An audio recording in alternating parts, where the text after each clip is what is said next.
نحمده ونصلي على رسوله الكريم أما بعد فأعوذ بالله من الشيطان الرجيم بسم الله الرحمن الرحيم ولا تكونوا كالذين نسوا الله فأنساهم أنفسهم وقال النبي صلى الله عليه وسلم بعثت لأتمم مكارم الأخلاق صدق الله وصدق رسوله النبي الكريم اللهم صل على محمد وعلى آل محمد افضل صلواتک بعدد معلوماتک وبارک وسلم وصلی علیہ۔ اتر کر حرا سے سوئے قوم آیا، ایک نسخہ کیمیا ساتھ لایا، وہ بجلی کا کڑکا یا صوت ہادی، عرب کی زمیں جس نے ساری ہلا دی۔ ارباب نظر کو کوئی ایسا نہ ملے گا، بندے تو مل جائیں گے مولا نہ ملے گا۔ تاریخ اگر ڈھونڈے گی ثانی محمد، ثانی تو بڑی چیز ہے سایہ نہ ملے گا۔ محترم سامعین، آج میں آپ کے سامنے محمد عربی صلی اللہ علیہ وسلم کے انقلاب کے بارے میں ذکر کرنا چاہتا ہوں کہ آپ نے اس دنیا میں کس طرح ایک قلیل عرصے میں لوگوں کی زندگی میں عظیم انقلاب برپا کیا۔ میرے دوستو، خدا فراموشی کا نتیجہ خود فراموشی کی صورت میں ظاہر ہوتا ہے۔ علم و عقل، دولت و اقتدار، روشن دماغی، دل کا احساس، دانش کدے و کتبخانے، شعراء کی محفلیں، علماء کی مجلسیں، سب کچھ موجود ہونے کے باوجود جب خدا فراموشی آتی ہے تو خود فراموشی کی نحوست سے محفوظ رہنا ممکن نہیں ہوتا۔ خود فراموشی انفرادی نوعیت کی ہو تو اس کے مضر اثرات صرف محدود ہوتے ہیں، اگر وہ اجتماعیت کی صورت اختیار کر لے تو پھر پورا معاشرہ بگاڑ و فساد کی لپیٹ میں آ جاتا ہے، زندگی کا پورا نظام تباہ و برباد ہو جاتا ہے، ساری سوسائٹی تہوبالہ ہو کر رہ جاتی ہے، ظہر الفساد فی البر والبحر کا نقشہ سامنے ہو جاتا ہے۔ سرکار دو عالم صلی اللہ علیہ وسلم کی آمد سے قبل یہی حالت تھی، خدا فراموشی، خود فراموشی عام تھی اور یہ اجتماعیت کی صورت اختیار کر چکی تھی، انسانیت تباہ و برباد تھی، اس کا کوئی حال درست نہیں تھا، پورا معاشرہ فساد کی لپیٹ میں تھا، کوئی اس کو ذرہ سہارا دینے کے لیے بھی تیار نہیں تھا۔ اس وقت اللہ تبارک و تعالی نے محمد رسول اللہ کو مبعوث فرمایا، آپ کو واضح اور مکمل دین دے کر اس دنیا میں اللہ نے بھیجا۔ آپ نے پوری دنیا انسانیت کو چیلنج کیا کہ اے دنیا والوں، تمہاری زندگی کا پورا نظام غلط ہو چکا ہے، تمہاری عادتیں غلط ہیں، تمہارے اخلاق غلط ہیں، تمہارا کردار غلط ہے، تمہاری رسومات غلط ہیں، تمہارا معاشرہ غلط ہے۔ آپ نے تنہا اس دعوت کا آغاز کیا، جان کی بازی لگا دی، خطرات کو اپنے اوپر ڈال دیا، باطل سے ٹکرا گئے، باطل کے سامنے ڈٹ گئے۔ ایک موقع ایسا آیا کہ سارے لوگ آپ کے دشمن بن گئے۔ آپ کے چچا جو آپ کے ساتھ کھڑے تھے، انہوں نے دیکھا اب تو سب لوگ دشمن بن چکے ہیں، اپنے بھتیجے سے شکوہ کیا کہ اے بھتیجے، اپنے اس کام کو کچھ وقت کے لیے موقوف کر دو، روک دو۔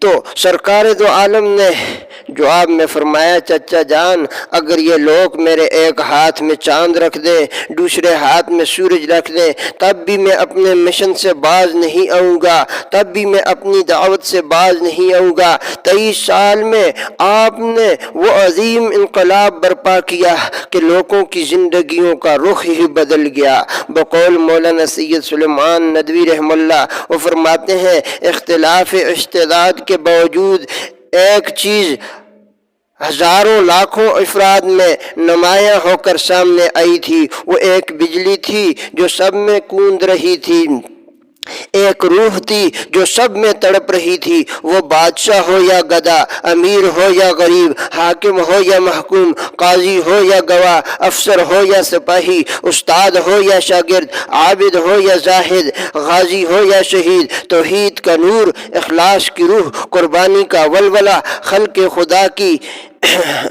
خدا کے لیے رہنمائی کا جذبہ، ہر کام میں خدا کی رضا اور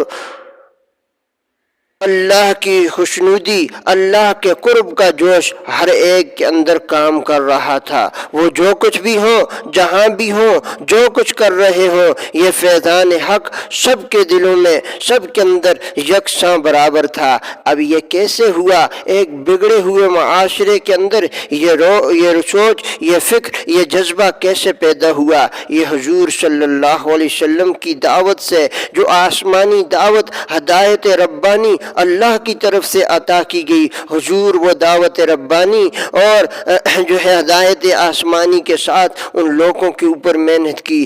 آج وہ ہدایت ربانی، وہ دعوت آسمانی ہمارے پاس موجود ہے، لیکن پھر بھی ایک دوسرے بھائی کا گلا کاٹ رہا ہے، ایک دوسرے کے خون کا پیاسا ہے۔ ایک انسان دوسرے کے گھر، دکان، کاروبار، حتیٰ کہ سب کچھ لوٹنے کے لیے، جلانے کے لیے تیار ہے، ایک دوسرے کی آبرو پامال کرنے کے لیے تیار ہے۔ ہر طرف ظلم ہی ظلم ہے، خود غرضی ہے، زرپرستی کا بازار گرم ہے۔